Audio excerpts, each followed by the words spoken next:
자, 이어서 문제 13번부터 마지막 문항까지 풀이를 해보도록 합시다. 자, 13번 문제는 무형자산과 관련된 문제네요. 자, 일단 옳지 않은 것 찾아라라는 거죠. 자, 답은 5번이었습니다. 개별 취득하는 무형자산의 원가는 그 자산을 경영자가 의도하는 방식으로 운용될 수 있는 상태에 이를 때까지 인식하므로 무형자산을 사용하거나 재배치하는 데 발생하는 원가도 자산의 취득 원가에 포함된다.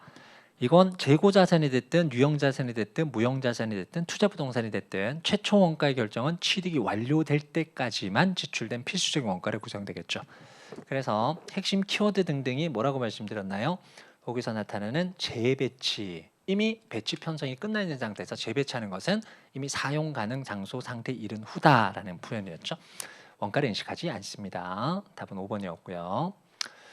자, 14번이 재평가 모형에 적용되는 자산 손상과 관련된 사항이었는데 다행스럽게 얘는 손상이 발생했다 손상 환입이 발생하는 문제 유형은 아니었으니까 그나마 여러분들 좀 수월하게 접근할 수 있는 문제 유형이었던 것 같아요. 물론 원가 모형에 대한 손상에 대해서 이제 집중적으로 보신 학생들이 많았기 때문에 재평가 모형 자체를 다루지 않았을 경우에는 조금 혼란이 있을 수는 있겠지만 이 부분은 그나마 2차에서 출제되는 문제 유형보다는 상당히 조금 쉽게 접근할 수 있는 유형이었던 것 같아요. 몇 년 전에 세무사 2차 문제에 재평가 모형의 손상 그리고 손상 환입을 다룬 문제가 나타났었는데 그런 유형의 문제는 상당히 어렵거든요. 자, 한번 내용 분석을 한번 해봅시다. 자, 첫 번째 사항은 X 1년 말까지는 공정 재평가 모형이 적용됨에도 불구하고 공정가치 회수관행이 같았으니까 애초에 손상이 없었을 거고 X 2년 말에 손상이 발생을 했다라는 명시적 정보가 있었어요. 그래서 재평가 모형이 적용되는 자산에 대해서 손상이 발생한다라고 한다면 장부 금액을 감액시키되 일단 재평가 잉여금이 있으면 우선적으로 감액 처리가 나오고 후속적으로 초과 부분만 단기 비용으로 처리되는 손상 차손이 되겠죠. 그래서 일단은 재평가 잉여금 잔액이 얼마만큼 남아있는지를 확인하기 위해서는 얘가 대체되는 정책을 갖고 있는지 그렇지 않은지 이것도 여러분들 분석을 해주셔야 됩니다. 우리 문제에서는 이익률로 대체하지 않는 사항이었어요. 그리고 우리가 찾아야 될 사항은 X 2년도와 관련된 사항입니다. 항상 재무상태표 금액을 물어본다라고 한다면 어느 시점 현재인지를 보셔야 되고 포괄 손익계산 항목을 물어본다라고 한다면 어느 기간에 대한 손익효과를 물어보는지 여러분들이 판단을 하셔야 된다. 자, 그래서 접근을 이렇게 하는 거죠. 자, 엑셀런저 최초 또는 기초금액 2,000원이었고요. 정액법 적용, 내용수 5년 동안 잔존가치 200 넣고 감가상각을 들어갑니다. 그래서 엑셀 1년도에 360원만큼의 감가상각비가 계산되겠죠. 그래서 감가상각 후 장부금은 1,640원이었고 매년 말에 재평가를 적용하고 있으니까 이제 공정가치를 확인하셔야 되는 사항이었어요. 공정가치는 엑셀 1년 말에 1,800원만큼이었어요. 그래서 손상이 발생하지 않았으니까 재무상태표 금액은 1,800원으로 고정되게 되겠습니다. 그럼 최초 재평가를 통해서 장부이 증가했으니까 양자의 차이에 해당했던 160원만큼을 재평가 잉여금 잡아두시면 되고요. 재평가를 통해서 손익으로 인식할 금액, 손상으로 인식할 금액도 전혀 없는 상태가 되겠죠. 자, 그럼 이 금액이 X 2년 초 기초 금액으로 이월되게 될 것이고 감가상각 대상 금액이 변동이 발생한다면 후속적으로는 감가상각에 조정이 필요하게 되겠습니다. 그래서 얘는 앞으로 남은 기간 4년 동안 잔존가치 200을 두고 감가상각을 해주셔야 되겠죠. 결과적으로 X 2년 초부터는 감가상각 대상 금액 1,600에 대해서 4년간 정액법 상각이 나타나게 되겠습니다. 감가상각비는 400이고요. 그래서 1,400만큼이 감가상각 후 장부금액이 됐겠죠. 자, 후속적으로 근데 무슨 문제가 발생을 했다고요? X 2년 말에 공정가치는 1,300원만큼이 됐어요. 그러면 일단은 1,400을 공정가치로 감액 처리를 하셔야 되겠죠. 양자의 차이 100입니다. 이익잉여금으로 대체도 되지 않으니까 160원이 그대로 이월될 거예요. 그래서 일단은 재평가 회계 처리를 하면서는 재평가 잉여금의 감소로만 처리를 해주시면 되고 다시 이 1,300원의 공정가치가 회수 가능액인 1,100원망으로 감액될 거니까 200만큼 추가적인 감액이 발생한단 말이에요. 이 경우에 남아있는 재평가 잉여금 60만큼 없애주시고 재평가를 통해서 손익은 없었죠. 나머지 차익만큼이 손상차손으로 인식되는 금액이 되겠습니다. 그래서 손상차손 금액은 나머지 금액인 140원 이렇게 처리가 되겠네요. 묻고 있는 사항은 X 2년도에 X 2년도에 단기 비용으로 인식할 금액이었죠. 그 단기 비용은 항상 이자 그리고 감가상각이 손익을 구성하는 가장 기초적인 사항이다. 이거 누락하지 말자.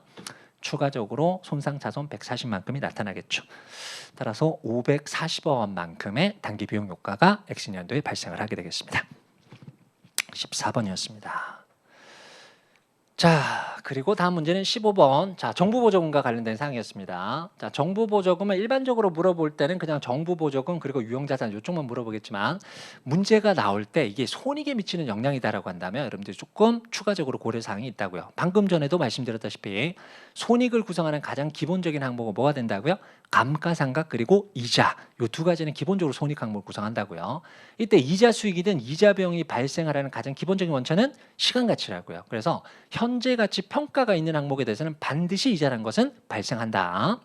덧붙여서 이 정부 보조금의 경우에는 일반적으로 현금이나 현물 등등을 통한 정부 보조금이 아니고 무슨 형태가 됐습니까?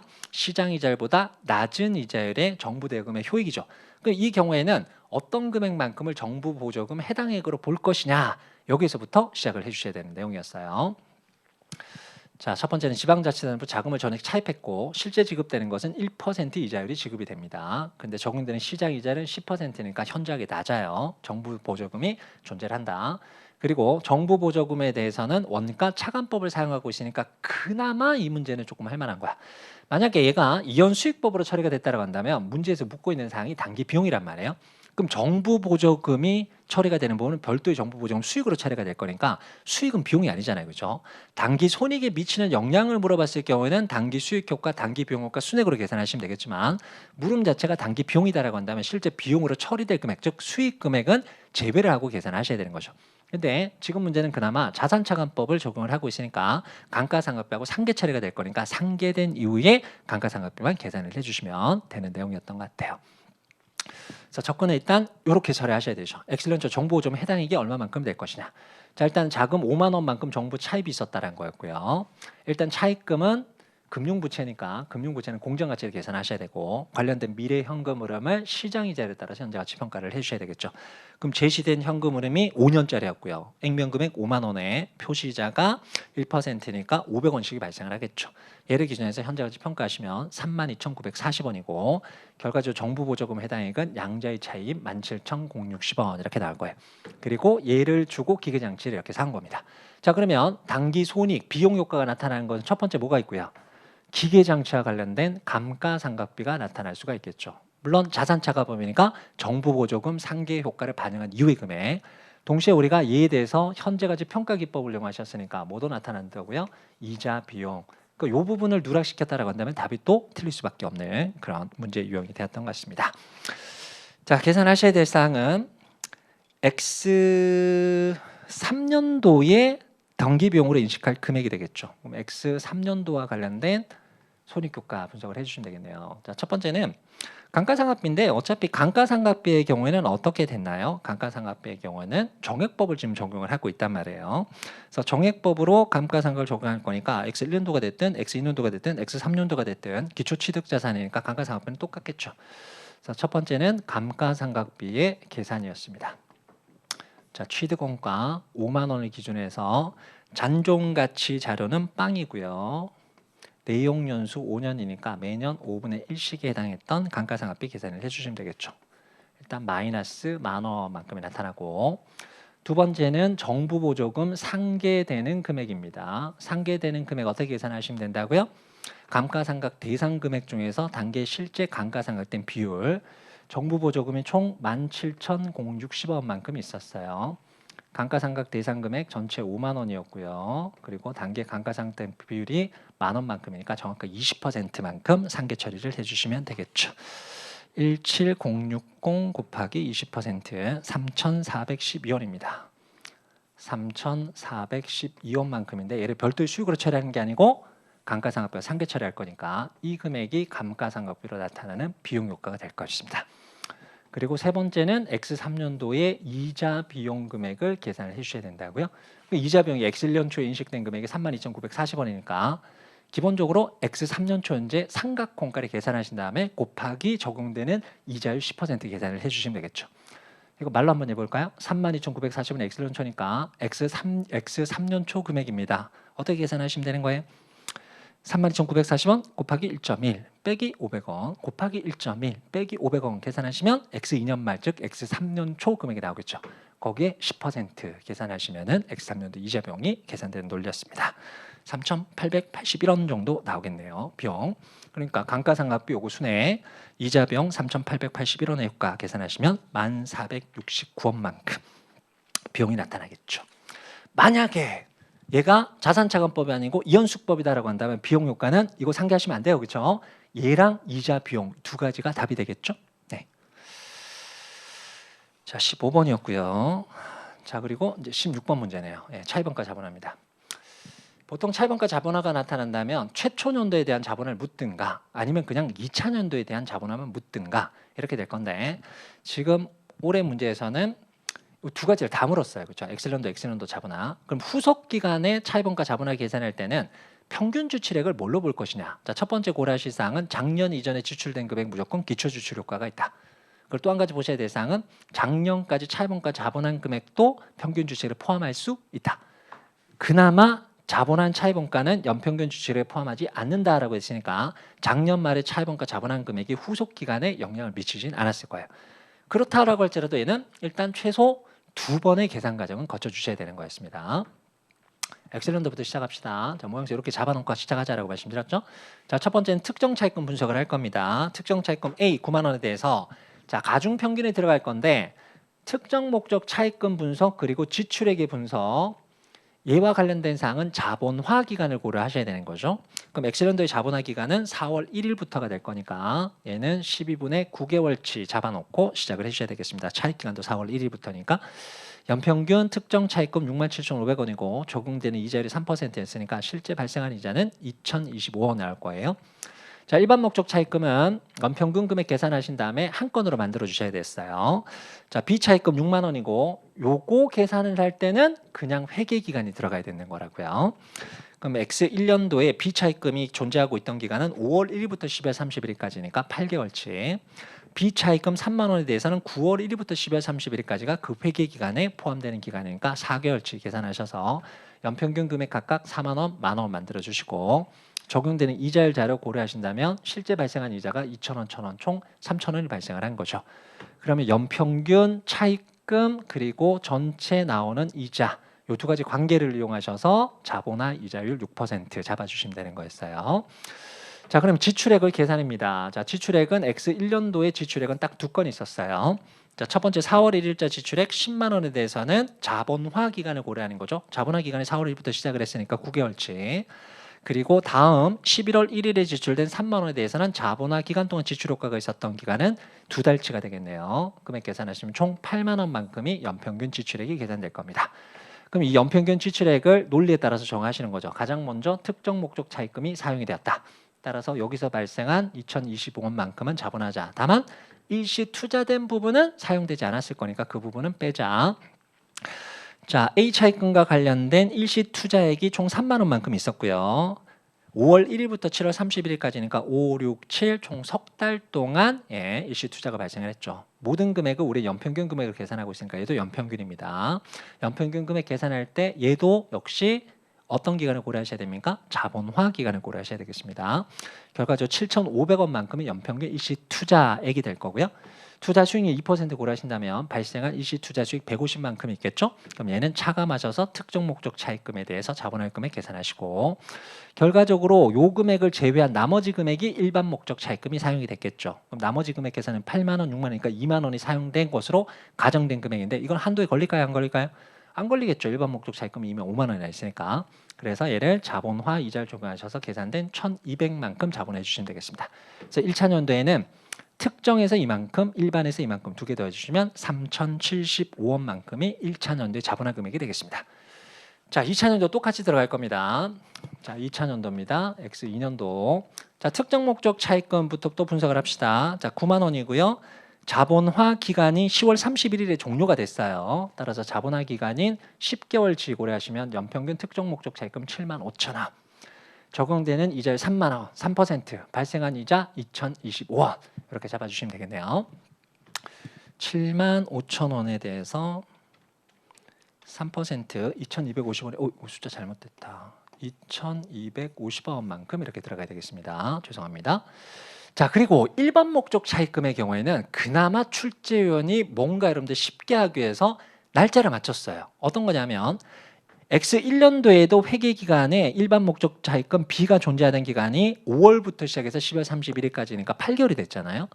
자, 반면에 X 2년도에도 언제 끝났죠? 8월 30일이니까 8개월이라고요. 그럼 연평균 금액도 똑같고 발생한 이자도 똑같았겠죠. 일반 목적 차입금 C의 경우도 마찬가지입니다. X 1년도에 9월 1일부터 시작해서 9, 10, 11, 12 총 넉 달이었잖아요. X 2년도에도 4월 30일에 상환이 끝났으니까 역시 넉 달더라고요. 역시 연평균 금액 똑같고 발생한 이자 똑같으니까 사실 이 부분은 1차 년도하고 내용이 똑같단 말이에요. 그러니까 연평균 차입의 여러분들한테 그 자본화 이자율은 1차 년도하고 똑같은 이자를 쓸 수 있도록 어떤 간접적인 자료를 제시한 것이다라고 볼 수가 있겠네요. 네. 자, 지출액 계산합시다. 자, 지출액 계산은 일단은 작년도에 지출된 금액은 무조건 기초지출효과로 간주를 하셔야 된다. 그래서 기간, 자본화 기간 고려하시고요. 단기에 지출된 건이 총 2건이 있었다고요.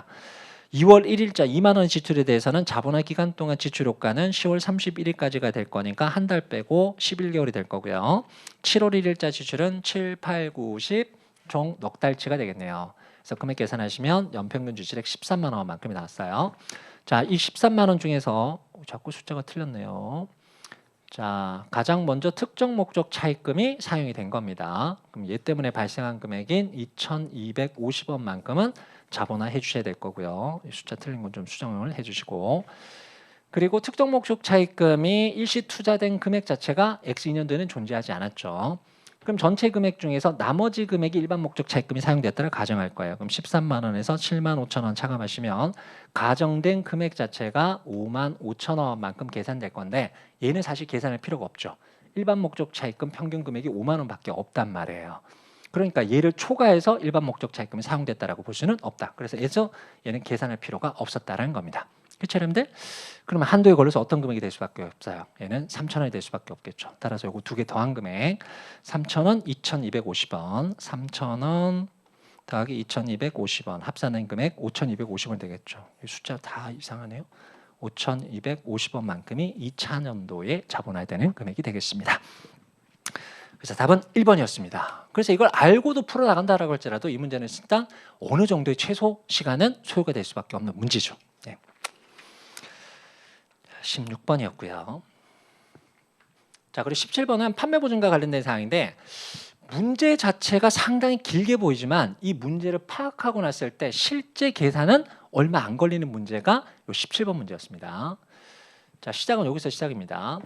자, 일단 X 1년 초에 생산한 제품에 대해서만 3년 동안 품질을 보증합니다. 일종의 확신 유형의 보증이 제공된 거죠. 그러면 X 1년 초에 판매한 부분에 되니까 이 보증의 의무가 끝나는 기간은 1년, 2년, 3년, X 3년 말이 되면 끝나는 거예요. 자, X 1년 중 실제 발생한 품질 보증비는 10,000원만큼 있고 세무는 기대가치를 계산하는 방식을 적용한답니다. 그럼 기대값이 이거 곱하기 해서 계산하는 방식을 얘기를 하는 거잖아요. 그래서 X 2년 문제 쭉 보시면 각 회계연도 말에 발생한다고 가정이 됐어요. 그럼 X 2년 말에 발생할 금액으로 보이는 사항은 이거 곱하기 해서 합산한 금액. X 3년 말에 발생할 것으로 보이는 사항은 이거 곱하기 해서 합산한 금액. 이렇게 계산을 해주시면 되겠죠. 이건 꽤 오래되긴 했지만 아마 여러분들 그 객관식 과정을 들어가셨으면 이 판매 보증과 관련된 대표적인 유형의 문제로 볼 수 있는 내용에 이거 거의 유사한 문제가 기출 문제로도 실려 있을 겁니다. X년, X3년에 발생할 것으로 예상되는 품질 보증비에 대해서 설정하는 충당 부채를 10% 할인율을 적용해서 현재가치 평가한답니다. 충당 부채는 현재가치 평가 대상이었어요. 명시적으로 할인율도 제시했으니까 여러분들 현재가치 평가하셔야 되고 세무의 X2년도 1,000원의 영업 손실이 발생할 것으로 예상하고 있습니다. 이거 사실 아무 의미 없는 거라고요. 그렇죠? 영업 손실 자체는 이미 부채 자체, 충당 부채에 대한 인식 요건을 충족하는 항목이 아니니까 얘는 아무 상관없는 정보가 제시가 된 거예요. 세무의 X1년 말 재무상태표 보고될 제품 보증 충당 부채 금액은 얼마가 될 것이냐. 결과적으로 우리가 찾아야 될 사항은 X1년 말 현재 충당 부채 금액으로 얼마를 보고를 해주시면 될 것이냐라는 사항이야. 그렇죠, 여러분들? 그럼 우리는 이때 부채를 계산하는 방식이 제가 두 가지가 있다는 말씀드렸잖아요. 첫 번째는 최초 발생한 금액 중에서 이행을 하고 나머지 금액으로 계산하는 유형이 출제가 될 수도 있고 또 한 가지는 나중에 발생할 것으로 보이는 미래 현금 흐름을 기준해서 현재 남아있는 금액을 계산하는 방식 두 가지가 나타날 수가 있다고 말씀드렸잖아요. 그럼 지금 문제는 이 방법을 적용하셔야 되는 거야? 이 방법을 적용하셔야 되는 거야? 이 방법과 관련된 사항이었다고요. 그래서 자료 제시된 형태 중에서 기말이 아니고 실제 지출된 금액이 있다. 이건 X 1년 말 현재 남아있는 의무 측정하고는 아무 상관이 없는 부분이죠. 그래서 그 부분도 여러분들 무시하시고 계산을 해주시면 되는 것입니다. 그럼 아까 계산된 내역 중에서 기대값 방식에 따라서 X 2년 말에 지출될 것으로 추정되는 금액은 3,960원이 되는 거고 X 3년 말에 지출될 것으로 보이는 사항은 3,800원이 되는 거죠. 그때 이때까지 지출될 의무만 여러분들이 계산해 주시면 된다고요. 할인율 제시가 됐으니까 얘는 10% 한 기간, 얘는 2기간 현재 가치 평가에서 단순 합산한 금액으로 답을 뽑아주시면 되는 거였습니다. 자, 17번 문제와 관련된 내용이었습니다. 자, 그리고 다음 문제 18번으로 갑시다. 자, 18번은 교환 취득 그리고 감가상각 두 가지 유형을 섞어놓은 겁니다. 최근 몇 년 동안 거의 이런 유형의 문제가 나오는 것 같아요. 그냥 취득원가 던져놓고 감가상각 이렇게 물어보는 거 없고요. 취득 유형 자체에서 뭐가 발생하고 취득 부대원가가 제시가 되고 후속적으로 감가상각 과정 등등까지 물어보는 유형이 최근 들어서 나타나고 있는 문제 유형이었던 것 같아요. 일단은 교환이 발생을 했다라는 정보가 발생을 했는데 사실 여기서 대부분이 제시를 해버렸어요. 그렇죠? 뭐 유형자산 처분 손실이 인식됐답니다. 그럼 이건 상업적 실질이 있다는 얘기예요? 없다는 얘기예요? 상업적 실질이 존재한다는 얘기예요. 덧붙여서 이게 원래 결과물이 해당하는 건데 결과물 자체를 던져놔 버렸으니까 사실 대차로 맞는 금액으로 취득원가를 계산 바로 해주시면 되는 문제 유형이었어요. 자, 그럼 없어지는 금액은 세무 입장에서 얼마고요? 7,000원만큼이 없어질 거고요. 현금 500원을 추가로 지급했으니까 대변 나가는 총액은 7,500원이란 말이에요. 그런데 이 회계 처리를 하면서 유형자산 처분 손실이 차변에 1,000원만큼 잡혔다는 거니까 새롭게 인식되는 최초 원가는 6,500원이다라는 자료는 사실 여기서 던져놓고 있었던 거였습니다. 됐나요, 여러분들? 다만 이제 추가적으로 나오는 게 설치 장소 준비원가, 설치원가, 대표적으로 자산의 장부이면 가산 처리해야 되는 항목이 되겠죠. 그래서 총 1,000원만큼을 추가적으로 얹어서 유형자산에 대한 취득원가 결정 내려주시면 되고요. 즉시 사용됐다라는 사항이니까 즉시 감가상각이 진행돼야 된다. 언제부터요? 엑셀런더 7월 1일부터입니다. 그래서 감가상각을 묻는 문제 유형의 경우는 꼭 여러분들 눈여겨보셔야 될 사항이 언제 취득이 끝나느냐. 취득이 끝나야지만 그때부터 감가상각이 되니까. 그래서 얘가 1월 1일인지 4월 1일인지 7월 1일인지 꼭 확인하셔야 된다. 얘는 7월 1일이었다고요. 그쵸, 여러분들? 그리고 아마 감가상각만을 물어보는 문제 유형에서는 제가 아마 90% 확률로 연수학계법이 제시가 될 거예요. 이렇게 말씀드렸던 거 기억나십니까? 아니나 다를까 얘는 딱 연수학계법 감가상각을 묻고 있어요. 왜? 기중취득자산이다. 연수학계법은 편법이 없다. 각 상각률 구간에 해당했던 거 가산해서 계산을 하셔야 된다. 그걸 묻고 있는 유형이었어요. 자, 결과적으로 엑셀런트 7월 1일자 이렇게 돼서 기계장치는 6,500만큼이 계산되는 거고요. 6,500원에 추가적으로 붙는 사항이 설치원가 등등 1,000원의 효과를 여러분들이 고려를 하셔야 된다. 그렇게 말씀드렸던 거죠. 그럼 최초 금액은 얼마에서 시작을 하시면 된다? 7,500원에 대해서. 근데 우리가 찾아야 되는 감가상각액이 어느 기간에 대한 사항이었다고요? X2년도. 항상 손익의 효과는 어느 기간인지 꼭 확인합시다. 그럼 X2년도니까 우리가 찾아야 되는 사항이 이거란 얘기잖아요. X1년도 7월 1일에 취득한 자산이다. 다음에 6월 30일이 있다. 연수학계법의 경우에는 이 상각률 구간 이거 그냥 각각 계산하셔서 더하는 수밖에 없다. 내용 연수가 몇 년짜리라고 제시가 됐나요? 내용 연수가 3년 이렇게 됐어요. 그럼 얘 상각률 구간은 6분의 3이 적용되는 것 중에서 6개월치. 얘는 6분의 2에 해당하는 것 중에서 6개월치 각각 계산해 주셔야 된다. 계산한 값이 1,750원 그리고 1,167원 두 개 더해주시면 2,917원만큼으로 계산이 되겠죠. 네. 자, 그리고 19번 문제입니다. 19번 문제는 기본주당이익이에요. 기본주당이익. 그나마 희석주당이익을 묻지 않았으니까 시간은 그나마 단축될 수가 있을 건데 내용이 상당히 많죠. 아마 이거하고 비슷한 유형이 제 교재의 아마 기본주당이익 아마 예제 종합 문제의 형식으로 제시가 됐을 거예요.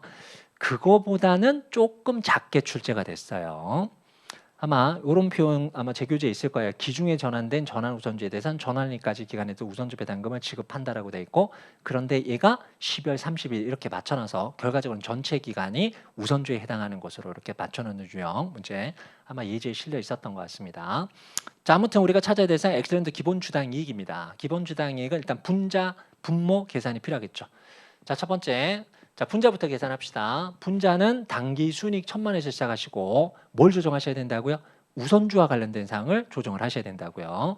아니나 다를까 지금 우선주가 존재를 하고 우선주에 대한 기본적으로 조정하셔야 될 금액이 우선주 배당금이었죠.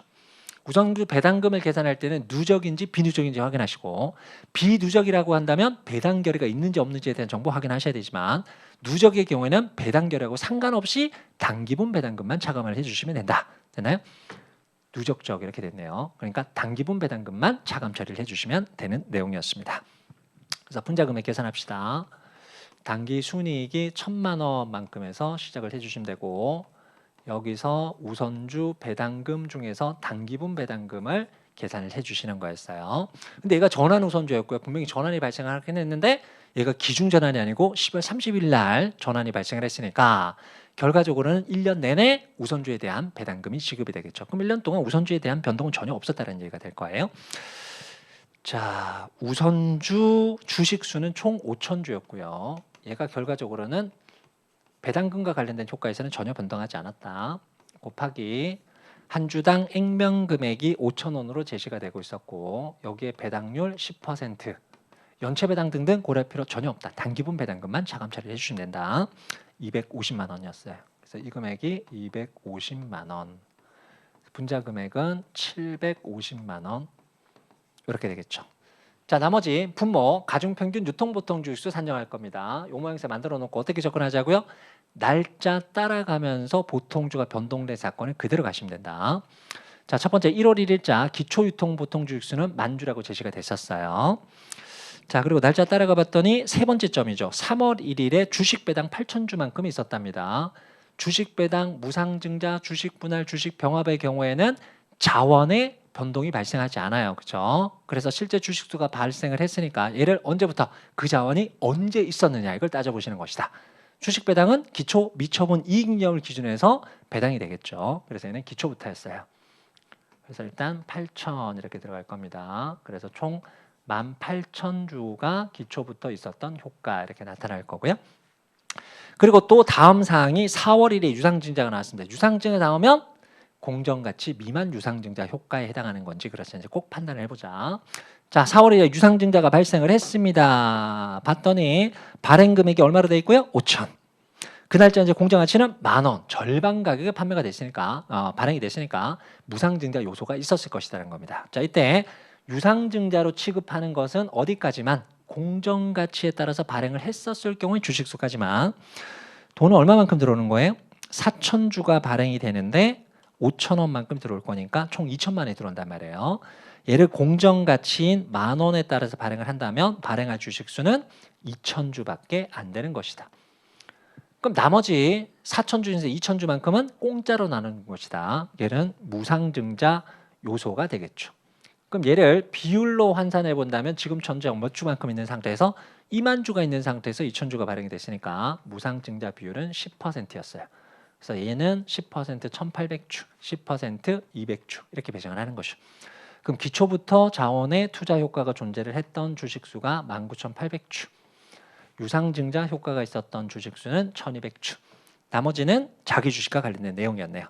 9월 1일에 4,350주, 자원의 감소 효과 마이너스 잡아주시면 되고요. 나머지 전환 우선주가 전환 청구돼서 보통주가 발행이 됐는데 어차피 월할 계산한다면 효과는 빵 이렇게 계산되겠죠. 이제 가중치만 주시면 되는 거였습니다. 여기에 가중치 12개월치, 여기에 가중치 4월 1일부터니까 9개월치, 가중치 얘는 4개월치.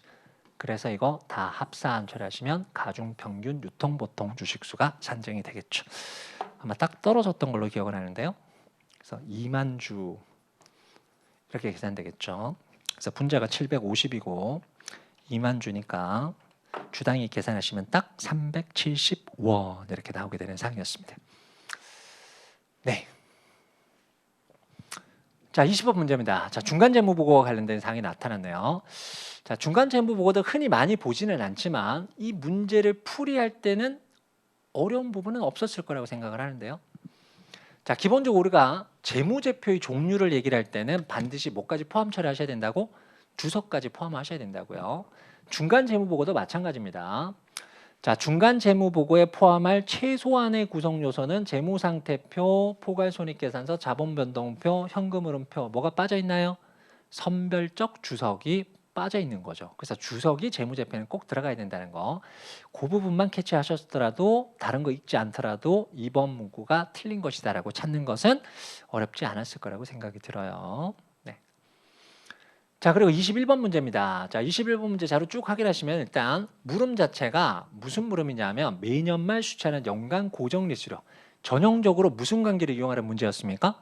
리스 제공자, 금융 리스 제공자의 순투자는 총투자의 현재 가치와 같다.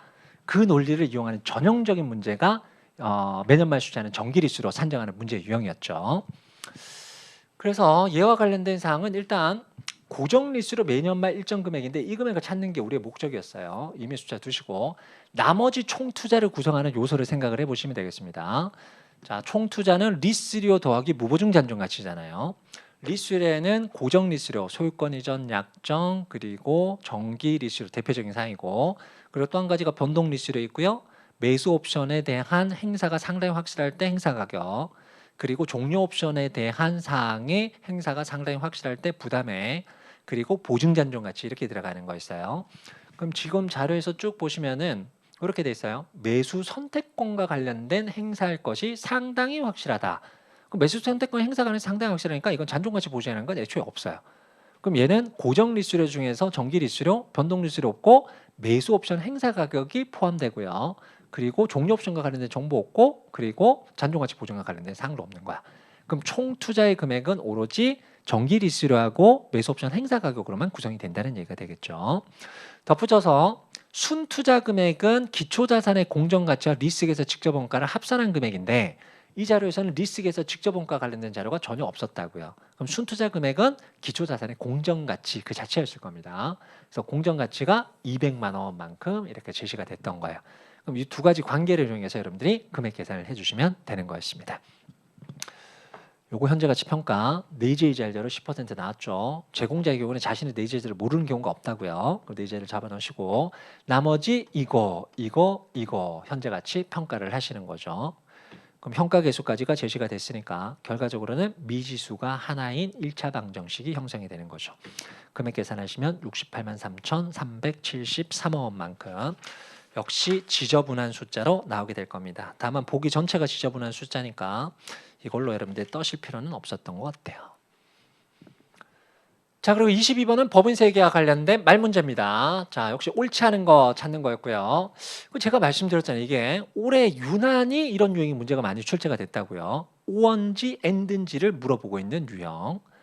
상계 조건이라는 것이 있었습니다. 그러니까 얘는 금융자산, 금융부채에 대한 상계요건, 단기법인세 자산부채에 대한 상계요건이 다 똑같거든요. 첫 번째 뭐가 있어야 되고요? 상계할 수 있는 법적 권리가 있어야 되고, 그리고 기업의 의도도 존재해야 되는데 둘 중에 하나? 이게 아니라고 둘 다 있어야 된다고요. 3번 문구가 이거죠. 단기법인세 자산과 부채는 기업이 인식된 금액에 대해 법적으로 집행 가능한 상계 권리를 가지고 있는 경우 또는 나오는 순간 이게 틀렸다고요. 그리고 순액으로 결제하거나 자산을 실현하고 부채를 결제할 의도가 있는 경우에 상계한다. 그래서 얘는 오어 규정이 아니고 엔드 규정이다. 그래서 올해 회계사 1차 문제 그리고 세무사 1차 문제에 걸쳐서 이런 유형의 문제가 아마 4문제 정도가 출제가 됐던 것 같습니다. 오언지 아니면 엔드인지를 묻고 있는 유형이. 자, 23번 개념체계 문제는 그나마 여러분들한테 좀 쉽게 제시할 수 있는 문제 유형이었던 것 같아요. 자, 틀린 거 찾는 거였습니다. 틀린 거 4번이죠. 많은 현재 및 잠재적 투자자, 대여자, 그 밖의 채권자. 우린 얘를 뭐라고 얘기를 한다고요? 주요 정보 이용자라고 얘기를 하는 거죠. 정보를 제공하도록 보고기업에 직접 요구하고 이게 말이 안 되는 거잖아요. 자, 이 사람들이 다 누굽니까? 외부 정보 이용자예요. 그렇죠? 외부 정보 이용자 중에서 주요 정보 이용자. 이거 아마 중급회계 시작할 때 아마 선생님들이 말씀을 드리는 사항인 것 같아요. 일반 목적 재무 보고 외부 정보 이용자를 통해서. 그럼 외부 정보 이용자는 장부를 들여다볼 수 있다 없다? 못 한다. 그래서 일반적인 형태의 일반 목적 재무 보고서에 의존할 수밖에 없다. 이렇게 나오는 거죠. 요구 자체가 불가능하죠. 그렇죠? 따라서 이들의 경우는 외부 정보 이용자니까 일반 목적 재무 보고서에 의존할 수밖에 없다. 기초 중에 기초 사항을 아마 제시하고 있는 문제 유형이었던 것 같습니다. 자, 마지막 문제 24번입니다. 자, 문제 24번은 자본 항목 중에서 이제 배당금 귀속시키는 문제. 그래서 이건 잊을만 하면 출제가 될 거니까 꼭 여러분들 한 번씩은 보고 가십시오라고 부탁 말씀드렸던 거예요. 자, 일단은 X 1년 초에 영업을 개시했습니다. 영업 개시 후 자본금 변동을 얻고 X 3년 말 현재 자본 구성도 제시가 됐고요. 이 중에서 우선주가 있는데 얘가 누적적이에요. 그리고 5% 부분 참가적입니다. 자, 부분 참가적의 의미가 뭐였다고요? 일단은 자본 구성 비율만큼 참가를 하긴 하되 한도가 존재한다. 어디에 대해서? 당기분 배당에 대해서만. 연체 배당에 대해서는 한도 같은 거 없어요. 자, X4년 3월 주주총회에서 60만 원 현금 배당이 결의가 되었다. 단 과거에 배당을 실시한 적은 없었다라고 돼 있죠. 그러면 이거 언제 설립된 기업이라고요? X1년도에 설립된 기업, X2년도 경과되고 X3년도 경과되고 X4년도 주주총회에서 나왔으니까 연체 배당은 1년도와 2년도고요. 당기분이 X3년도에 해당하는 금액이 되겠죠. 자, 이 중에서 우리가 찾아야 될 사항은 일단 배당 총액은 나와 있는 상태에서 보통주에 배분될 배당금이에요. 그럼 보통주는 우선주한테 기속되는 금액을 계산한 다음에 나머지 금액으로 계산하시면 되겠죠. 이런 형식으로 아마 문제가 어떻게 나는지 뭐 유치하든 그렇지 않든 우리는 문제만 잘 푸실 수 있으면 된다고 말씀드렸어요. 그래서 일단은 연체 배당부터 계산을 해주시면 되겠습니다. 자, 연체 배당입니다. 얼마입니까? 우선주 자본금이 200만 원만큼 제시가 됐고 이건 설립부터 한 번도 변하지 않았답니다. 여기에 대해서 배당률 3%만큼 적용되고요. 아까 확인했다시피 최초 배당 결의가 있었으니까 1년도, 2년도까지 배당이 없었다는 얘기예요. 2년분 계산하시면 우선주한테 일단 연체 배당이 총 12만 원이 기속되겠죠. 전체 금액 60만 원이었으니까 당기분 배당금은 총 48만 원이 될 겁니다. 당기분 배당 중에서도 일단 우선주와 관련된 사항 당기분이니까 6만 원만큼 귀속될 거고요. 우선주한테 기속 처리했으니까 나머지 보통주한테 기속되는 금액이 있겠죠. 이것도 오타가 있네요. 보통주한테 기속되는 금액. 자, 이것도 한번 말씀드렸던 것 같아요. 보통주한테 배당률이 정해져 있지 않다라고 한다면 무슨 배당률 적용하시면 된다고요? 우선주에 적용되는 배당률 적용하시면 되겠지만 어떤 경우에는 보통주에 대해서 특별한 배당률이라는 게 제시가 되는 경우가 있다고 한다면 그때는 그 배당률을 적용하셔야 되는 거였어요. 우리 문제에서는 보통주에 대한 배당률이 2%로 제시가 됐었단 말이에요. 그럼 이거 그냥 쓰셔야 된다고요. 그래서 800만 원의 2%에 해당했던 금액 총 16만 원만큼이 나올 겁니다. 그럼 전체 48만 원에서 지금 귀속이 확인된 숫자는 16만 원, 6만 원이니까 26만 원만큼이 될 거라고요. 그럼 이 중에서 우선주한테 기속되는 금액이 일단 어떻게 계산하자고요? 26만 원 전체를 기준으로 해서 자본금 구성 비율만큼 일단 배분을 하자라고 말씀드렸죠. 근데 자본금 구성 비율이 계산 쉽게 800만 원, 200만 원에서 20%가 나왔어요. 그래서 얘는 바로 20% 계산을 해주시면 될 것 같아요. 20% 이렇게 계산이 되겠죠. 그러면 26만 원에 20%니까 5만 2천 원만큼 될 겁니다. 자, 그럼 지금까지 계산된 우선주한테 기속되는 금액은 6만 원, 5만 2천 원이니까 11만 2천 원만큼이 되는데 여기에 대해서 뭐가 있다고요? 한도가 있다고요. 자, 한도는 몇 퍼센트로 제시가 되고 있었습니까? 한도는 5% 부분 참가적이니까 자본금인 200만 원에 최대 5%까지밖에 안 된다는 얘기가 되는 거죠. 그럼 200만 원에 5%니까 10만 원이 한도란 얘기예요. 그럼 한도 초과해 버렸잖아요. 그렇죠? 그러면 당기분 배당금은 10만 원이 결정이 되는 거죠. 그럼 우선주한테 기속되는 금액은 연체 배당 12만 원 그리고 당기분 배당 한도에 걸려서 10만 원이니까 총 22만 원만큼이 우선주한테 기속되는 금액. 그럼 보통주는 나머지 금액이죠. 나머지 금액으로 계산하시면 38만 원만큼이 보통주한테 기속되는 금액으로 결정되는 사항이었습니다. 네, 자 여러분들하고 쭉쭉쭉쭉 전체 과정에 대해서 문제 풀이를 한번 해보긴 했어요. 근데 물론 아마 시험장을 벗어나서 이 문제를 다시 봤을 경우에는 선뜻 손이 가는 문제가 상당히 있긴 있었을 거예요. 그런데 제가 아무리 선생님의 입장에서 보더라도 이걸 시험장 들어가서 딱 마주했을 때는 지금처럼 이렇게 쉽게 풀지는 못했을 거다라는 거 저도 동의를 합니다. 어쩔 수 없이 우리가 의리예요. 예. 한동안은 이런 추세는 좀 유지가 될 수밖에 없을 것 같아요. 자, 이유가 이거죠. 올해 응시생이 워낙에 많았었잖아요. 뭐 2만 3천 명까지 지금 올라갔으니까. 근데 최종 합격자 인원은 변동이 없잖아요. 그런 상태에서 수많은 응시 인원 중에서 제한된 숫자만 뽑기 위해서는 난이도 조절을 할 수밖에 없을 것 같다고요. 근데 그 난이도를 특정 항목에 대해서 아주 어려운 문제 이런 문제를 출제하기보다는 평이한 내용을 다루고 있더라도 지금처럼 문제 형식을 조금 크게 만들어서 여러분들 제시할 가능성이 상당히 높아요. 그래서 지금부터는 여러분들 익숙한 문제는 숙련도를 높여주셔야 되고, 지금처럼 보기 문항 각각을 계산하는 것도 이 부분을 그 금액을 바로바로 뽑을 수 있도록 숙련도를 높여주셔야 되고, 일반적이지 않은 부분에 대해서는 최소한 범위까지는 여러분들 갖고 가셔야 되는 그런 상황이 직면했다라고 판단이 듭니다. 자, 앞으로도 여러분들 뭐 계속 공부하시는 분들이 아마 뭐 대부분이실 거니까 이런 부분들을 잘 감안을 하셔서 앞으로 수험 계획에 여러분들 반영을 해 주시면 좋겠습니다. 그리고 이제 풀이 강좌가 여러분들한테 약간의 도움이라도 되기를 바랍니다.